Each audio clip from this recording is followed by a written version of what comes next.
Hey! Thank you for watching the 13th episode of the Eioyo series. Really, thank you. If you're watching this 13th episode, then you probably watched the 12 preceding. The question we're looking at today is what happens to price when resources, goods, or services change availability. Resources are defined as a stock or supply of monies, materials, staff, and other aspects that can be drawn on by a person or organization in order to function effectively. Wow, lots of big words there.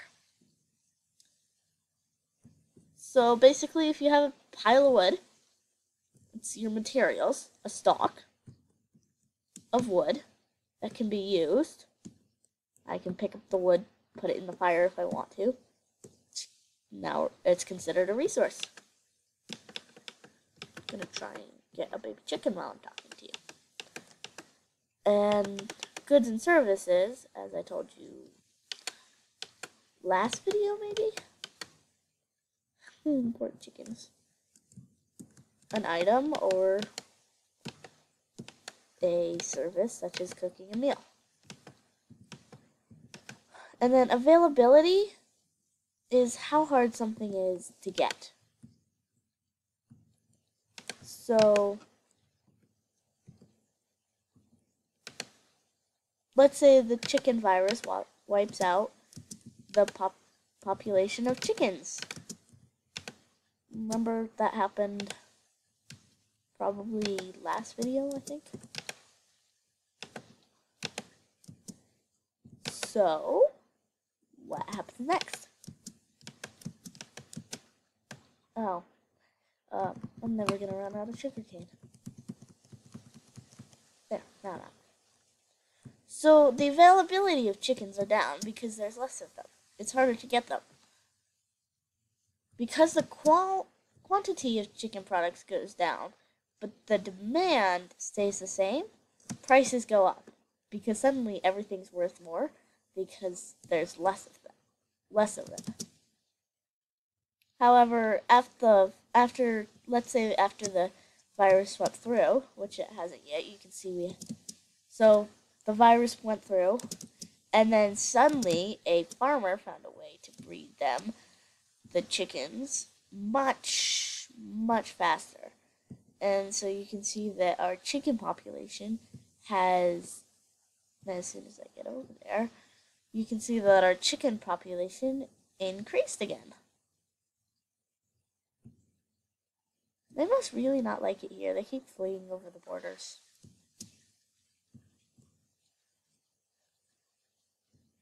So the chickens are breeding much faster, so there's more chickens. And while the demand stays the same, the availability goes up, so the prices go down. So let's take an example. I'm going to get a lead.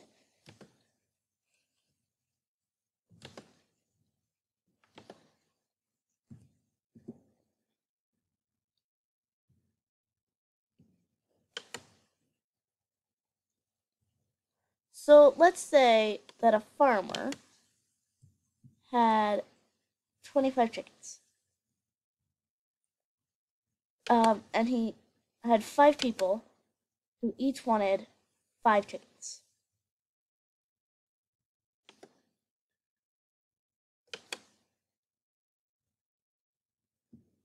In this case, I'm only going to get 5 chickens, and each chicken will count as 5 chickens, because otherwise we'd be here for quite a while. So come on. We're going to start flying in a mo.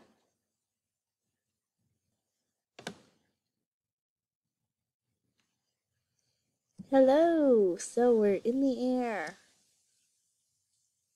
And our chickens should be following us.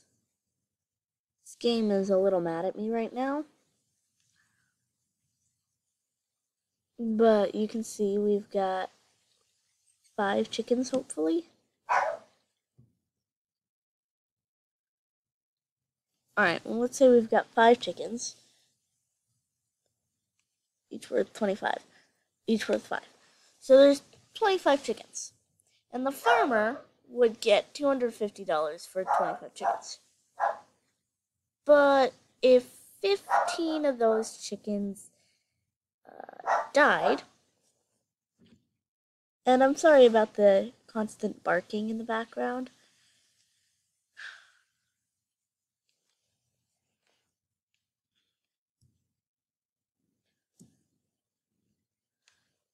Composing, hallelujah, hallelujah,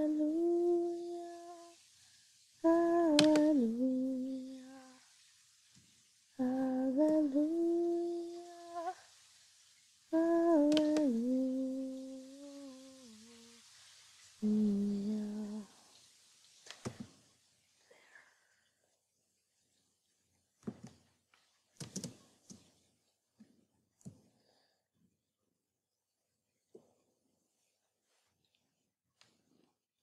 So again, this game does not like me right now.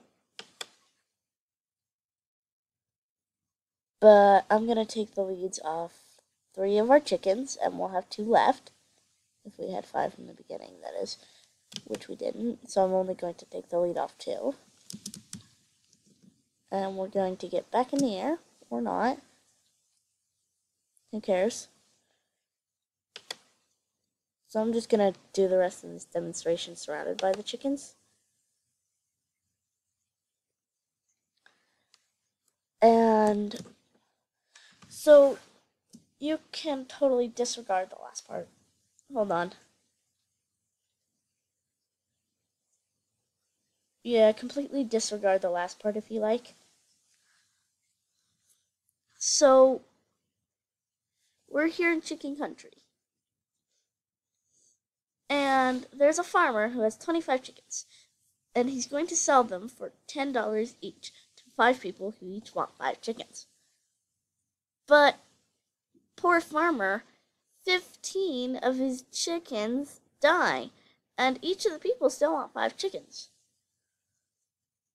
The availability of the chickens goes down, and the demand stays the same. So the price goes up. So person 1 really wants those chickens. So he offers to pay $20 per chicken and pay $100. Person 2 also needs the chickens. So and I would just like to point out, he, as in person, not trying to be sexist here. So I could say she, she offers to pay $150 for the 5 chickens. And person 3 really, really wants the 5 remaining chickens. So he offers $200. And people 4 and 5 can't beat that. So person 2 spends $150 on 5 chickens. And person 3 spends $200 on 5 chickens. When they would have spent $50 before the change in availability. Or let's see if we can't get over to cow country here.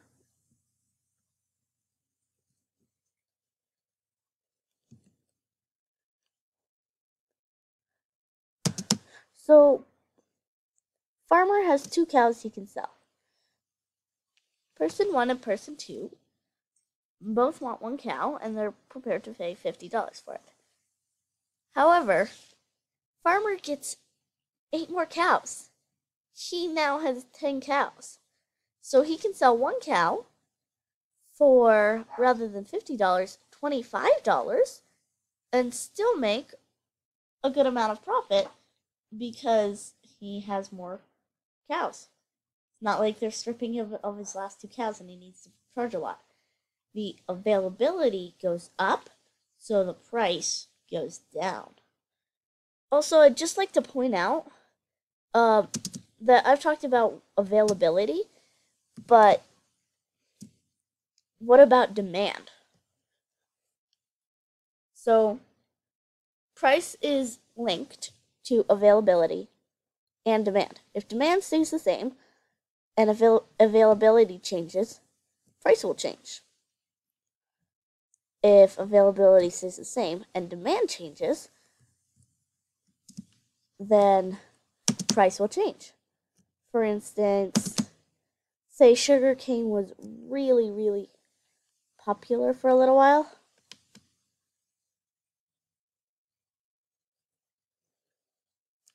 And so people bought a lot of sugarcane. But then sugarcane just went out of style, so they stopped buying as much sugarcane.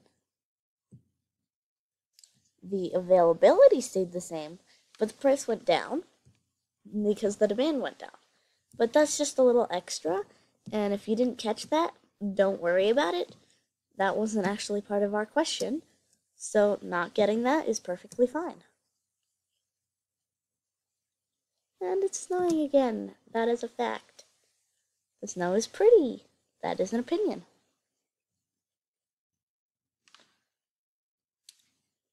So we can put it in one simple formula that really shows you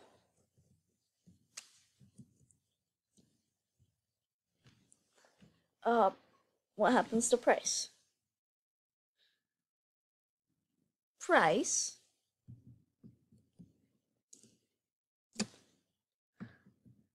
Price is availability and demand. Demand is how much something is wanted.